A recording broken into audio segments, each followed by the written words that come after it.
Please welcome Father Malachi Martin.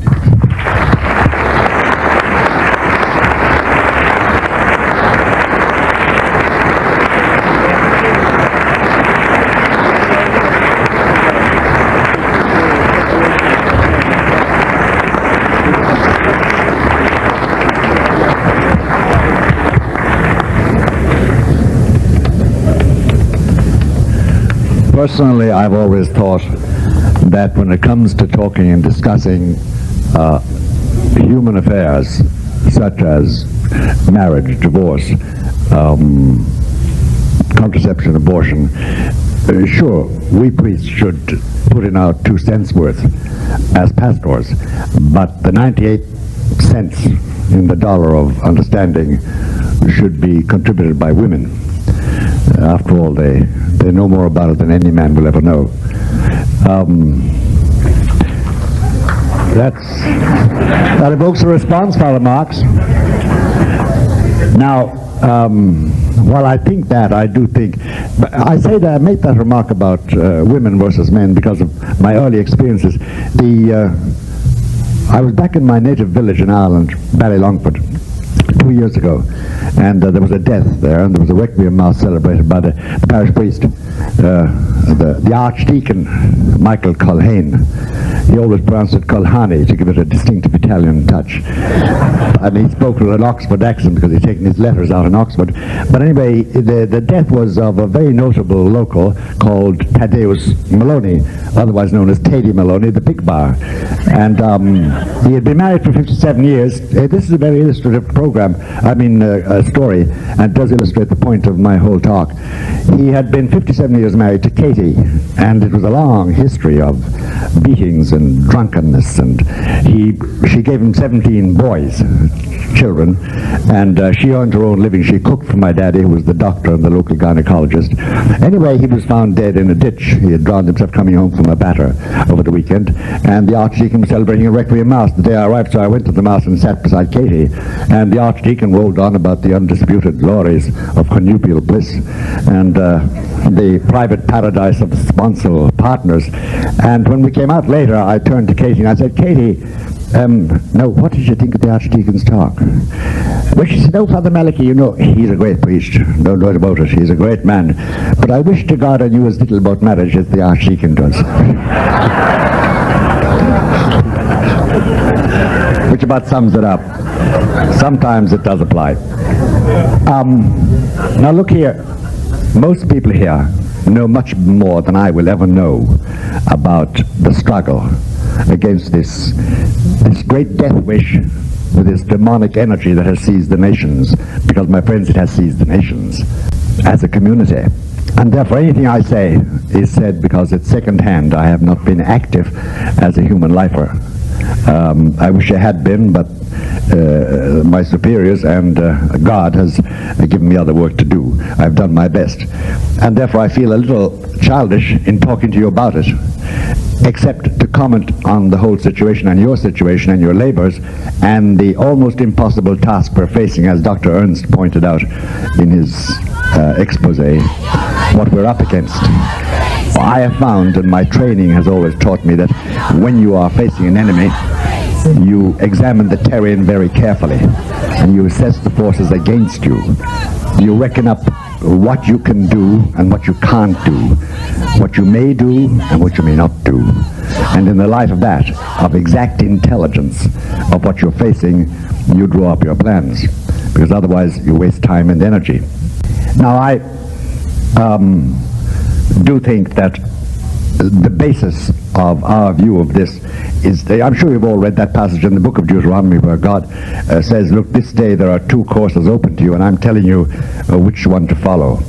On the one hand, you can choose life and goodness. On the other hand, you can choose death and evil. And then the text goes on to say, if you choose life, your bodies will be fruitful. If you choose death, then you will perish.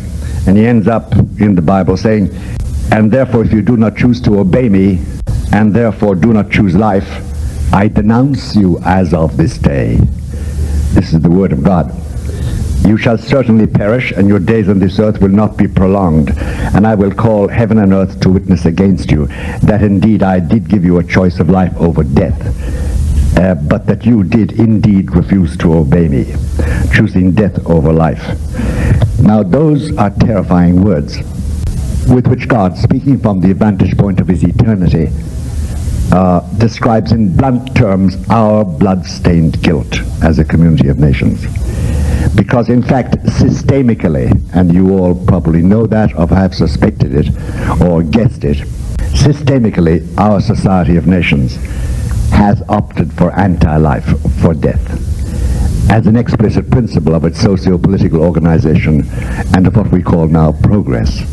And God declares with almost brutal frankness why our present human community as it is, gathering together for a one world government for the new world order, is not only totally irreconcilable with his goodness and his holiness, but is professionally abominable to him and therefore totally rejected by him, cannot have his blessing or his luck, and cannot last in its present course. Now, they're terrifying words by our Father in heaven about our bloodstained guilt as a race, because we share it. Remember, there's a peculiar law of God. I mean, Adam and Eve sinned in the garden. I have a contention with Adam when I meet him. I didn't do anything. None of us did. And yet God has decreed we shared his death and his guilt. And we do share the bloodstained guilt of our contemporary community of nations, and when they are punished, we will be punished too. These are not the words of some baleful Odin, a Norse god, or of some frightful voodoo demon.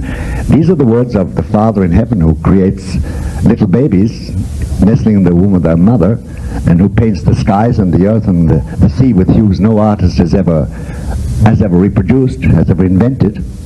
And the one who sent his only son to be conceived, born, to live and to die and to rise the third day, so that we might die, so we might also die and be resurrected with him. On the lips of such a father, these words are terrifying. And I said deliberately blood-stained guilt, because overall and everywhere, throughout our community of nations today, numbering roughly about 5 billion, and chiefly by legalized abortion, but also by contraception, by euthanasia, by condoned infanticide, by deliberately fomented civil wars, by endemic hunger, by the floods of refugees. Never before in the history of man, and in such a short span of time, has the life's blood of so many been shed so violently, so mercilessly wasted as in our day. We specialize in the death of masses as a community of nations today, and we belong to that community whether we like it or not. So anti-life, surely, that's us. We are anti-life.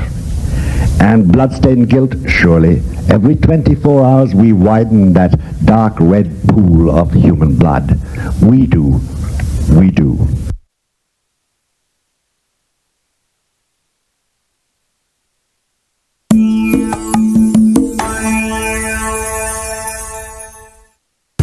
Lastly, I said deliberately our present society of nations, and it's on that I wish to concentrate with you tonight and reflect upon it. Because, my friends, we belong to them. And the punishments that God will send on that community of nations will hit us. Remember Jesus, when he was walking to Calvary, dripping blood, and the women of Jerusalem wept, and he said to them, look, don't weep for me, weep for yourselves and your children. And then he added a funny phrase, but people don't comment upon. He said, if they do this in the green wood, what do you think they're going to do in the dry wood? If you ever have tried to kindle fires in the country with wood running with sap, you can't do it. You pick up some twigs that are dry. My friends, we're both the green wood and the dry. And if they did that to my Lord Jesus, what do you think they're going to do to us? Both greenwood and the dry. Now, the pathos and the tragedy of our position. And by the way, I'm not a lugubrious character or very sad or a pessimist, so these things I'm laying out to you I thought I should do, because we've been talking for these 3 days intensely about details. And I want you to see the wood for the trees, having gone through all the details. The pathos and the tragedy of our situation is only heightened by our own apparent helplessness. And that becomes more saddening and frustrating when we realize that literally millions, possibly billions of human beings, I sound like Carl Sagan, billions and billions, but possibly billions of human beings at the present moment love life, are pro-life. But all of us are caught. We're in a systemic community of nations which is anti-life, which has elected to be pro-death as a system, and we cannot get out of it. So we are caught up in the demonic energy of the great death wish. That is precisely the terrain on which we are working. I am proud to say that the Democratic Party believes that women have the right to choose a safe, legal abortion with dignity.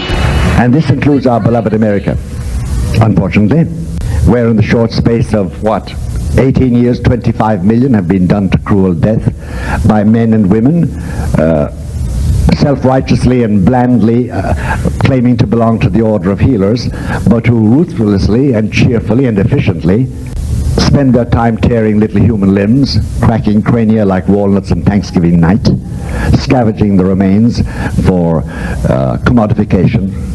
What a horrible thought.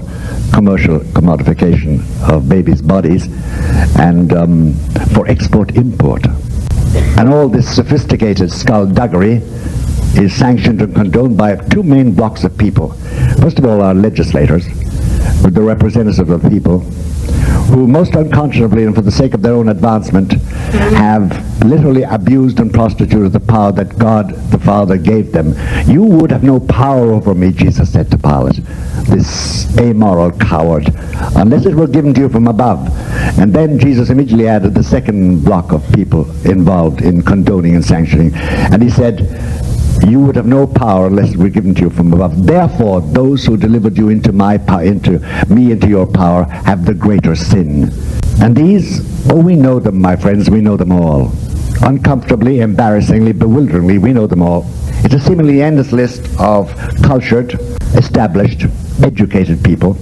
You know, our supremely wise men, our academicians, our sociologists, the leaders in both great major political parties, the party hacks and the ward healers, and the numerous gaggle of social commentators and trendsetters. By the way, respectable and respected people, trusted people, people who are in good standing in the community, well paid, well fed, well housed, well dressed people, all those who have made the slaughter of the innocents an integral element of our American life, of the politically correct and socially acceptable American person, the PCASAP, politically correct and socially acceptable person. Just remember to add to that list, by the way, you know the usual list of the politically correct and socially acceptable American person, you know, racial quotas, reverse discrimination, live-in bodies, same-sex parents, homosexual marriages, fetal experimentation. Add to that now abortion as an integral element to American life, as integral as the Bill of Rights in the minds of those who are pro-abortion. And let's be sure, in passing, by the way, amongst ourselves at least, to include in that establishment list the eminent and sometimes reverend mugwumps with their sitting on the fence of opportunity with their rumps on one side facing their oath of office to implement the solemn dogmatic doctrine of the church, and their faces peering anxiously on the other side while they temporize with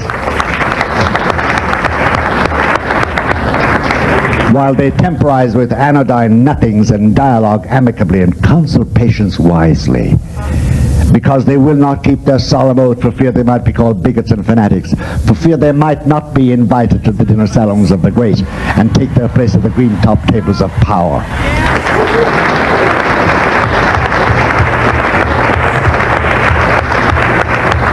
My friends, how they yearn to be politically acceptable and socially correct. How they yearn. God bless them. To all of them, from the immunity of God's eternity, the greatest innocent, Jesus, and all the slaughtered innocents say in unison, you made this lethal legislation possible. What a terrible accusation. You made our murder legal. You continue to make this abomination viable. The greater sin is yours. You are the authors of this abomination. You are collaborators and cooperators in the great death wish. They won't hear it until eternity. But imagine being swamped in front of the throne of Jesus at your particular judgment by oceans of babies claiming you killed us. You made it legal. God help them. And please, let me ask you and pass on not to assume, because sometimes we do blithely assume that this great death wish aims at the death of the body, of millions of bodies. That too. But its purpose in its authors, and its chief author, that liar and murderer from the beginning that Jesus condemned so much, Lucifer, the purpose is to ensure the death in the soul of mankind.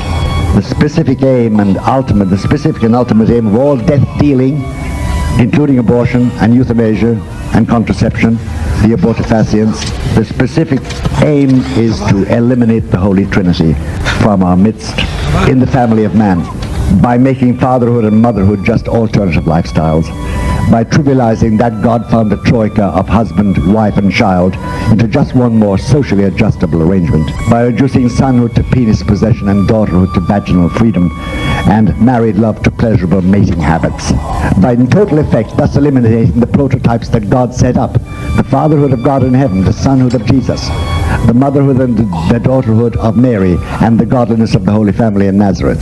That is the aim, not just the killing of bodies. And with that comes the death of the supernatural life of God in our midst. You know, I am come that you may have life and have it may abundantly, but you will not come to me that you may have life. One of Jesus' last pleas in John's Gospel. This is the real abomination. Now quickly add to America's abomination in this toll, add Europe's toll of the abomination, Soviet Union's toll of the abomination, China's toll of the abomination, India's toll of the abomination, Asia's and Africa's toll of the abomination, Australia's toll. What do you arrive at as a ballpark figure? I don't know. 500 million? 1 billion? It's not the number of zeros in those dreadful statistics that defy our minds. It's not that. It's much more the horrible fact that the facts that paralyze our imaginations. And for the sake of our sanity, we cannot allow ourselves watch it, look at it, consider it. We ourselves can't. We can't see the crushed crania and the skewered limbs and the twisted entrails. We shove it all behind what the psychologists call the sensor bond, this automatic closeout method by which we can shove away a dreadful scene we've seen. It emerges in our nightmares, but in normal life we are free of it. In the context of our present rational discourse, though, we can look away from it. We can also neglect the insouciance of the establishment. And when you consider these statistics, you are sure of one thing, my friends, that this is systemic. It's not by accident. It's within the system by which we live, by which governments make decisions, both local and national and international. You're dealing with something which is not a passing whim, an irregularity in nature, an accident that's going to be corrected over time. You're dealing with something now within the system of our government. It is systemic. And you and I, we're born, we live, and die within that system. We're caught in it. I want to examine the system with you slightly. And if you know, all Irishmen traditionally, since St. Patrick came to Ireland, suffer from mental diarrhea. So when it gets too much, I know Father Marx will look at me with that marvelous friendship look he has. You know, if you get up in the morning, I want to study our present system by which we're living and what we're facing, especially the younger people, not us poor whiteheads perhaps.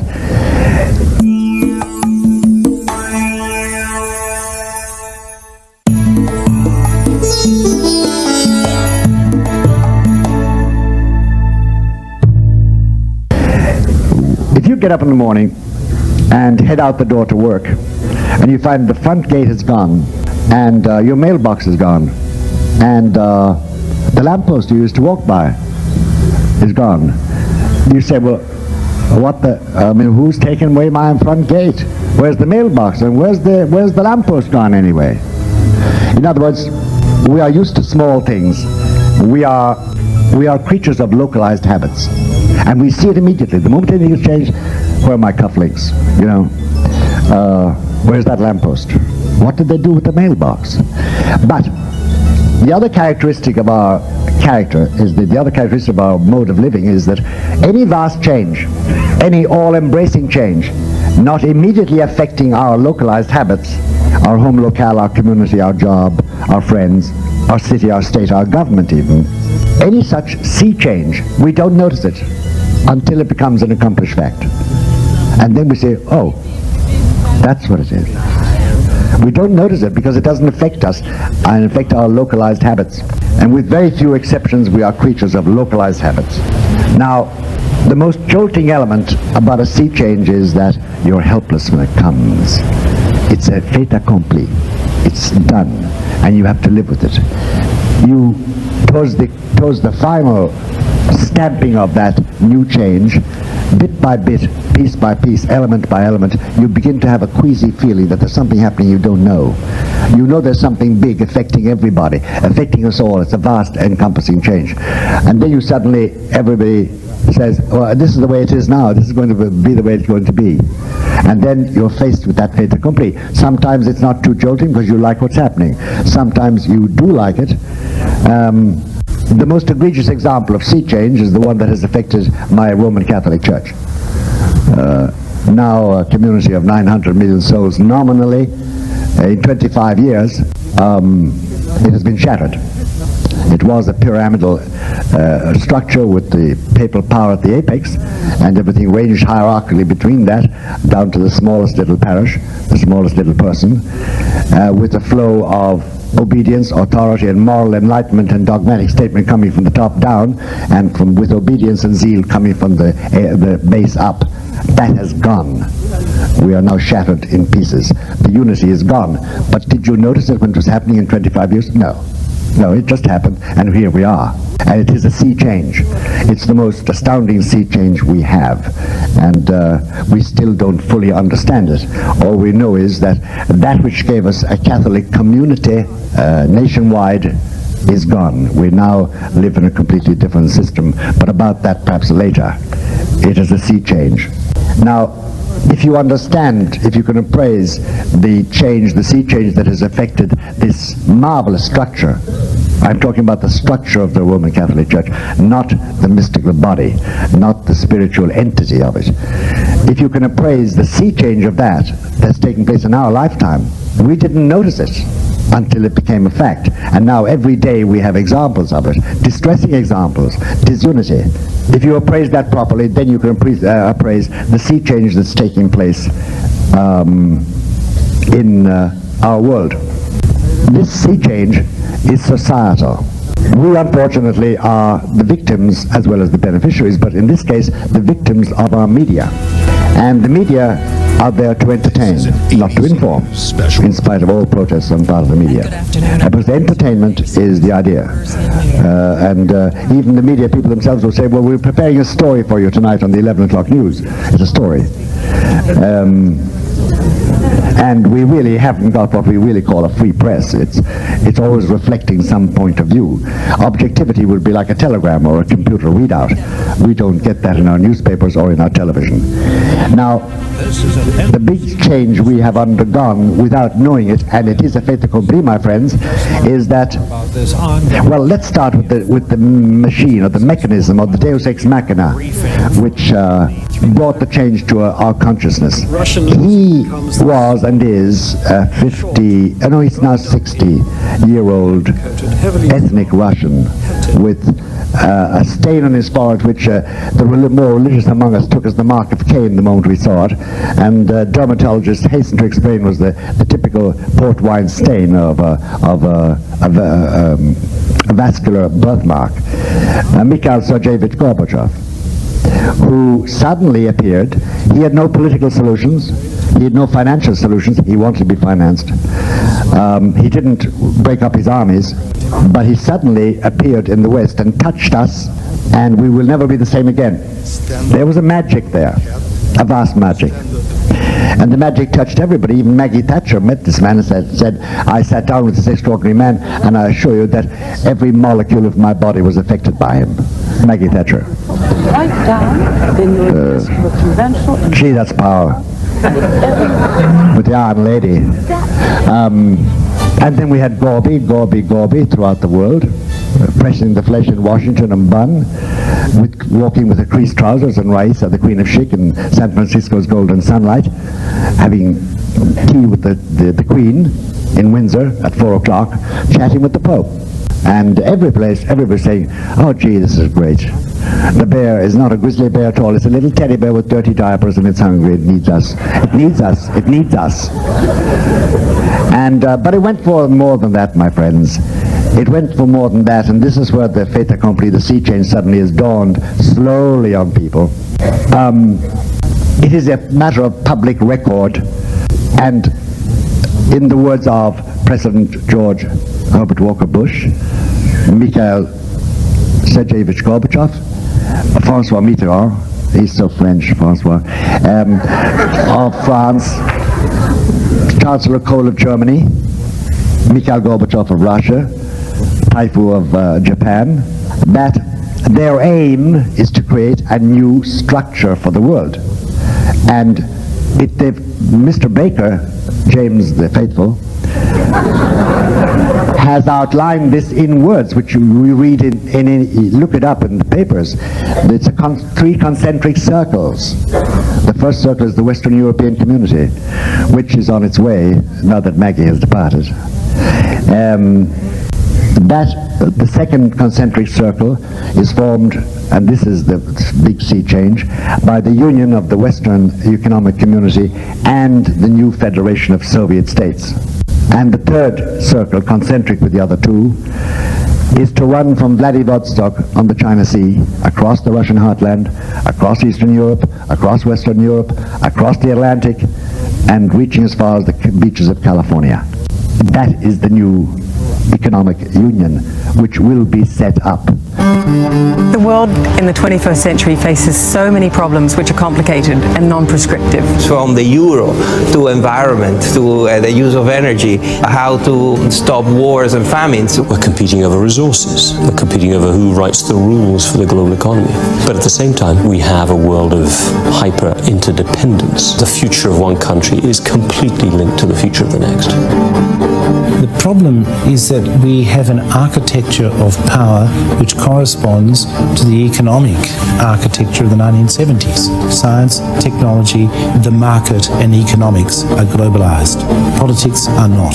No one seems to have, not even the superpowers, the power that is needed to tackle the problems that the world is facing. The issues are across borders, with each other, so it's a huge enterprise. Governments can't keep pace, and things change just so quickly. The danger is that some of those challenges become very immediate and very, very problematic indeed. What are the new sorts of models that we can think about that will allow for the provision of public goods going forward? We need to think holistically. Get a more global perspective on problems and get a perspective from different points of view, from the private sector, from government, from academics, from think tanks and activists. Business, science and technology, media, they all have a seat at the table when decisions are deliberated on. It comes down to collaboration. There's no one company, no one country, no one NGO or university that has all the answers.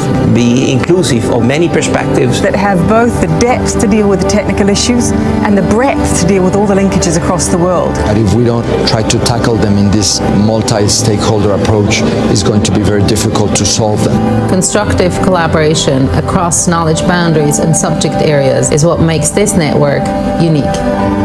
We know what the world's most pressing challenges are. We have the opportunity to jointly shape the global agenda.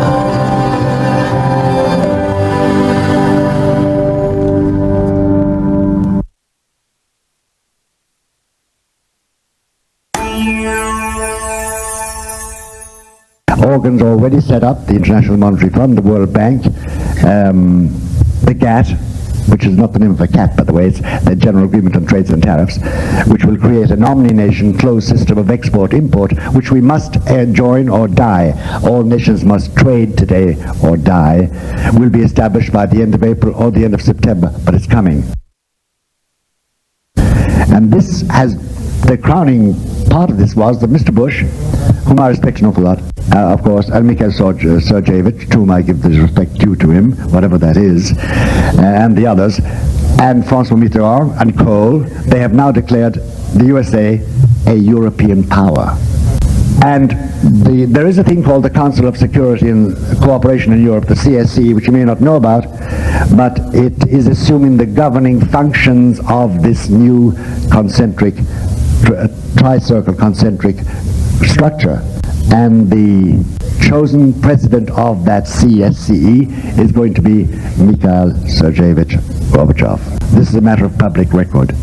Now, if you want to know is this fantasy or reality, just think about the Gulf.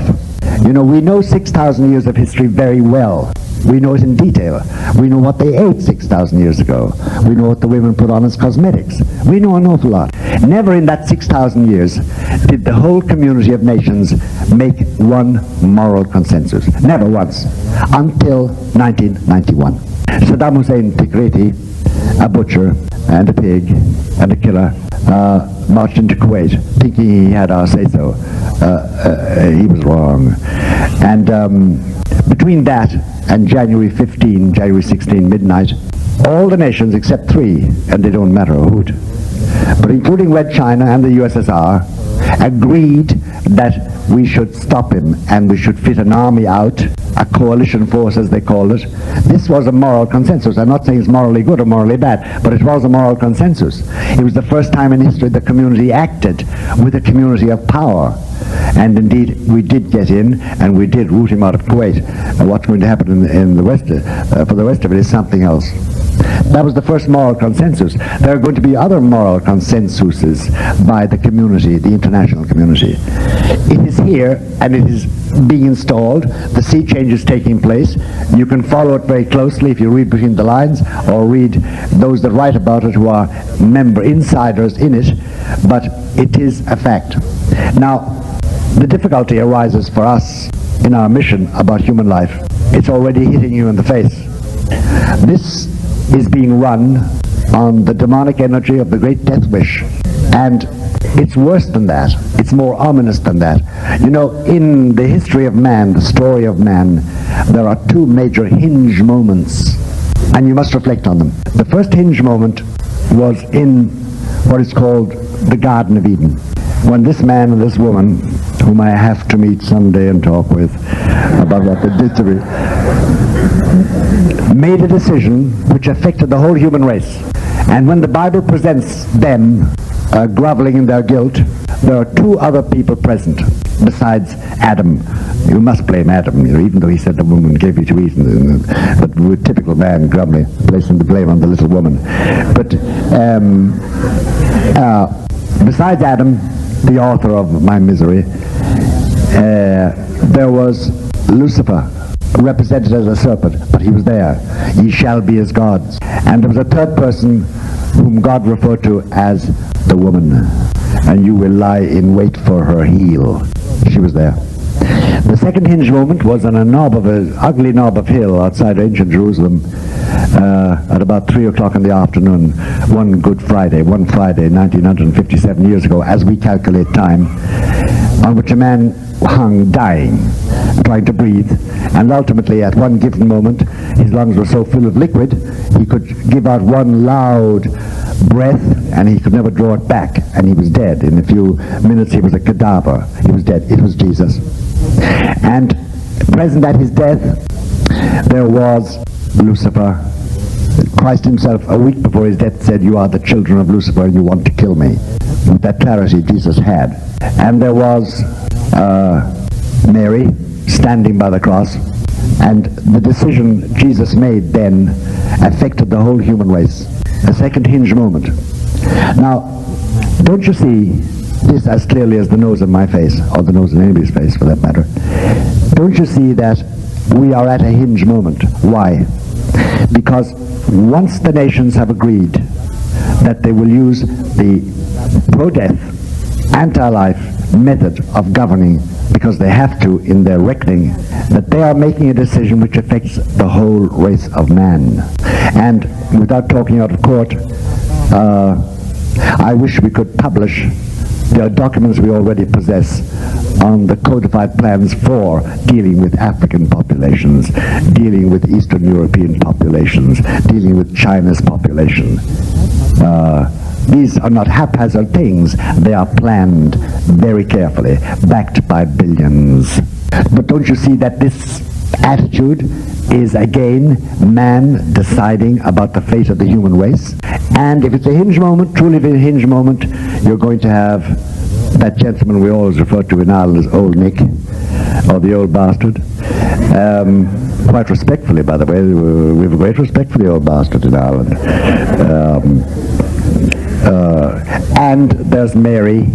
It's a hinge moment because they are deciding the fate of the human race. And once we get onto that plane, once we start dealing with the whole human race, we're dealing with the family of man.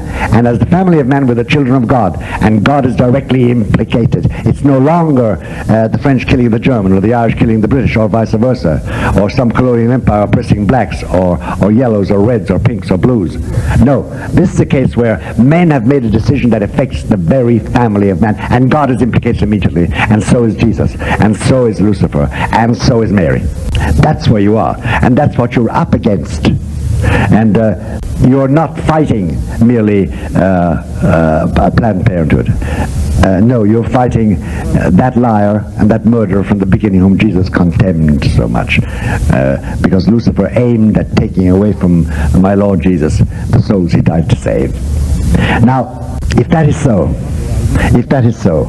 then we have to find out, you have to examine carefully in your own mind why they're doing this. I mean, after all, you meet them and they're very well dressed and the women are educated and as I said, they're established, respected people. They're gentle with their dogs and their daughters and sons, and they play golf and they're respectable people in the community. They wouldn't hurt a fly, and they cringe at the idea of beating a child or a woman or a dog or anything like that, especially a dog. You don't and they have great mercy for the snail darter, the snail darter. And there's a thing then called the blue-eyed falcon we've discovered in the Persian Gulf. Floods of tears have already come of the blue-eyed falcon. The darn thing is vicious. It bites your hand. One of the reporters got blood poisoning from it, but nevertheless it deserves great. Saddam Hussein should not have dripped oil on that poor bird. He must be a bad man. Pardon the sardonic tone, but now, what is happening to the world? What is happening? Well, I'll tell you, my friends, it's very simple. You should realize this, and probably some of you know it better than I do.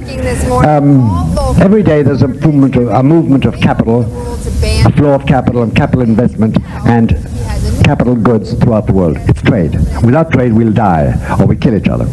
Who does that? What's behind it? What's the vehicle? The vehicle is the international markets. Tokyo, Singapore, Paris, New York, Rome, and the others. And on those markets, there are gentlemen, some women, but it's rather a male club, who play with a minimum of $40 to $60 billion a day on that market, on those markets. They decide if a government lives or dies. They decide on the flow of capital and investment and the creation of goods and their sales. They decide endemic hunger, they decide plenty, they decide recession, they decide depression, they decide prosperity. But it was all right until the end of the Second World War.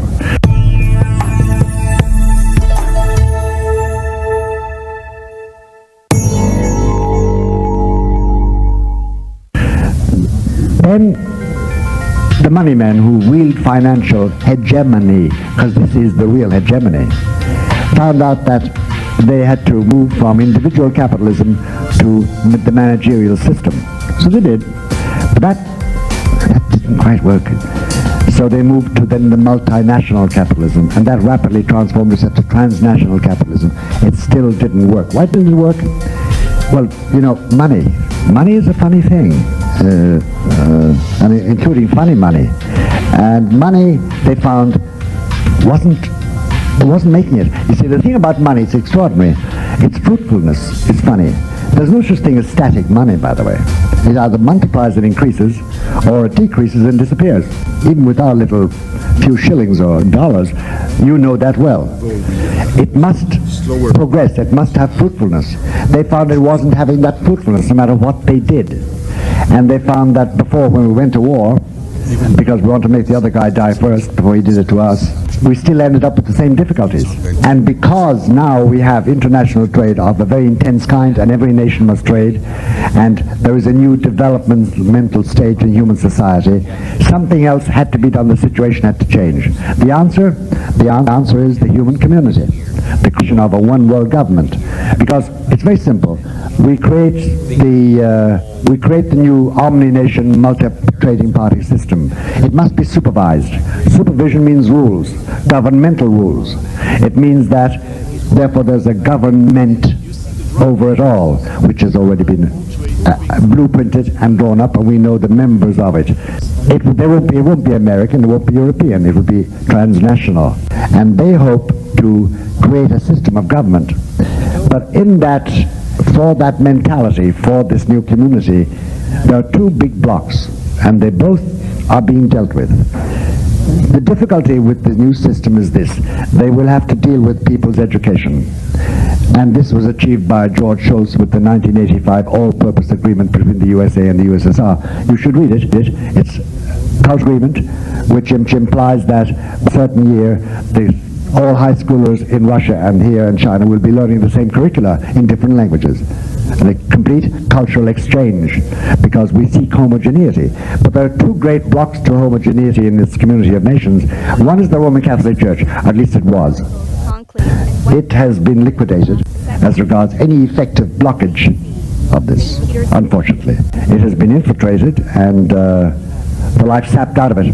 The second one was Islam. The Ark of Islam runs from Algiers over to Indonesia, almost 1 billion people.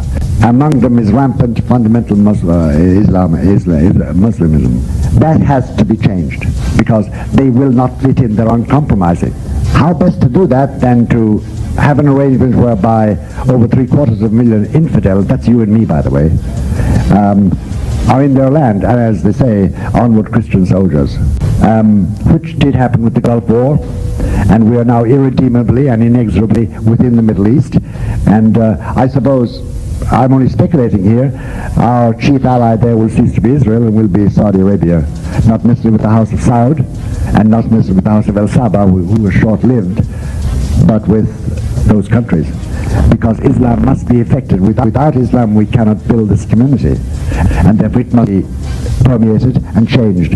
And the idea of the irredentist Islam, which keeps all infidels out of its land, its sacred land, that must be got rid of. We're sitting down with Michael Scheuer, the man who had served in the CIA for more than 20 years, up until 2004. At one time, he was the chief of the CIA bin Laden unit. Talk about Syria. Yes. Syria says the earth will start shaking if anyone intervenes in their internal affairs. How badly does the U.S. Is the U.S. trying to interfere?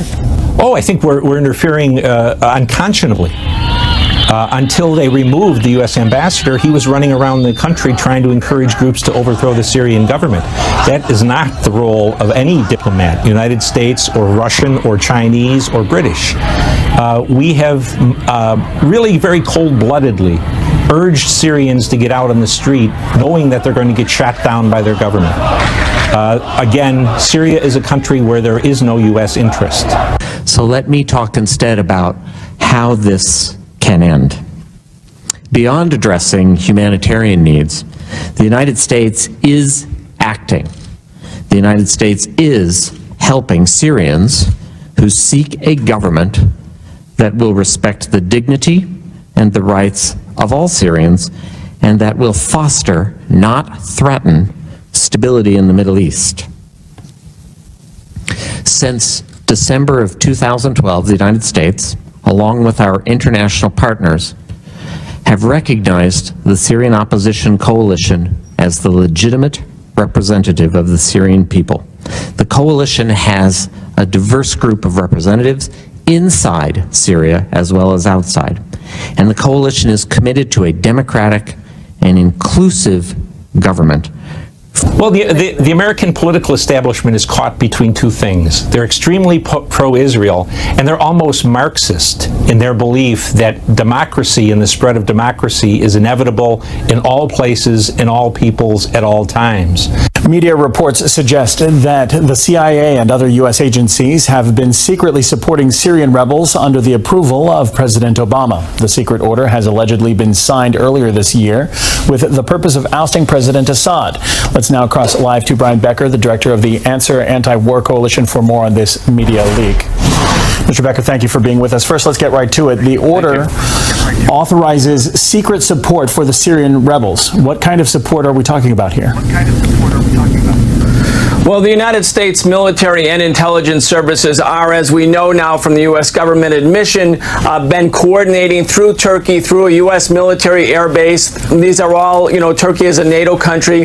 The military operations for the so-called Free Syrian Army, the Syrian so-called revolutionaries, and it's clear now that this is not a shift in terms of U.S. strategy. It doesn't represent any kind of alteration. All that it does is reveal that the diplomacy, the so-called diplomacy, the so-called looking for a negotiated settlement is a fraud, that the diplomacy is in fact a form of perjury, that the reality is that the U.S. government, the Obama administration with the Pentagon and the CIA have been neck deep coordinating the military operations to overthrow a sovereign government in Syria.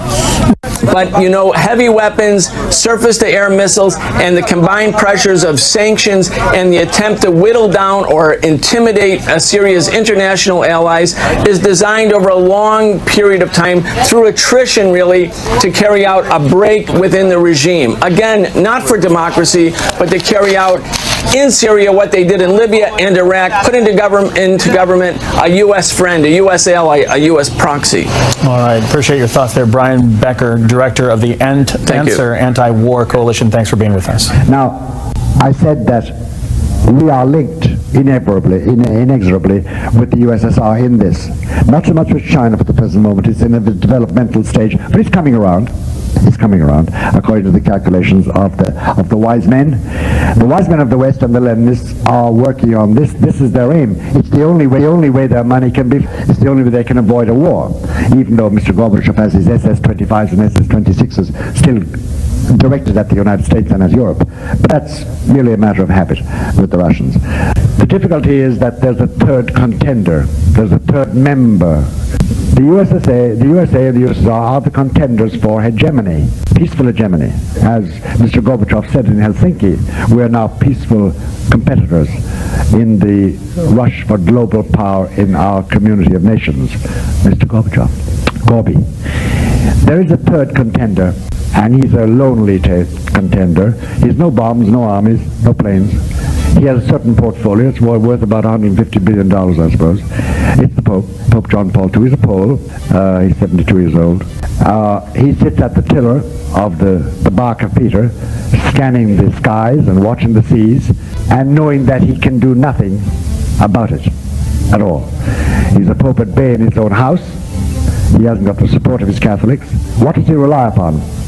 Well, he is relying upon, and he always points to the sky, on the advent of Our Lady, the Virgin, to come and change everything. And he predicts that it cannot go through.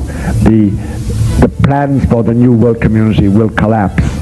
But he predicts, as he always has, and insists, that the resolution of this, and therefore the resolution of the main enemy we face as pro-lifers, will be done before the millennium, before the year 2000. My friends, it isn't very far away. Thank God I'm 70. It's selfish, but, it's a thought. Pray for my soul. There is going to be definitely a rough period ahead of us. And in that, if we know that we're facing a systemic arrangement, that it's not simply separate groups, that there is a plan, it's not a conspiracy. The people just think like this. And they meet each other, and they intermarry, they go to the same spas, and they go to bed together, and they eat together, and they play with the same money, and they have the same aims. So they want the same thing, and they want us dead, and they want all pro-life out of the question. They want to have a free hand with the human frame. That is what we're facing, and it's systemic. It's not single units. This is a plan we're up against, and anything we do is known to them, and we have to plan very carefully and find out what we can do and what we can't do. I would be unfair to you if I didn't tell you that if God acts as he has always acted, the Bible says the father's ate sour grapes and the children's teeth are blunt. There is this God's terrible law. Okay, the father and the mother are both on drugs, and the father's got AIDS. The children suffer. Why didn't God save them? No. They're the children.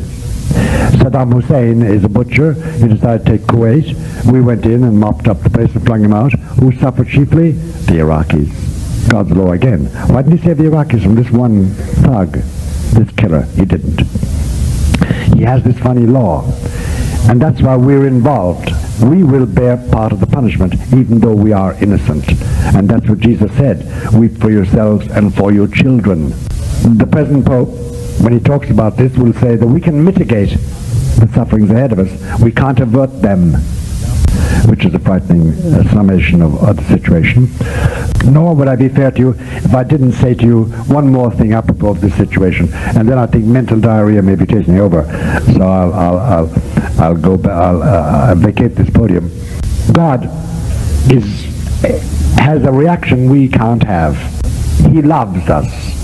And he does punish us and will punish us, punish our generation and our children's generation. They will be punished. It always comes because the abomination belongs to us as a race. We can mitigate it, but not avert it. But he does love us, and he is not going to let the human race, nor us, fall into the hands of our enemy, Lucifer. He's not going to give him that victory. Christ will conquer. But, you know, when you think about it seriously, see us as a hinge moment in history where God's family is affected. Isn't it a local war or a minor thing? No. Somebody has tried to take his family away from him. When you think about that, then you realize that there's a father in the family, he's in heaven. There's a son and a brother, and it's Jesus. There's a mother. And if we really want to have a guiding light in all we do, then we have to think of her as the coordinator of this human family, the mother of the living, whether they're in the body or in the spirit. And only, according to say to the present Pope, and to anybody I respect who examines human history in its transcendental meaning, only when she, as the Bible says, comes for this age, you know, with the 12 stars crowning her, with the crescent moon beneath her feet, Islam, and with her son in her arms, who will rule the nations with a scepter. Only then will we be free momentarily. Hallelujah.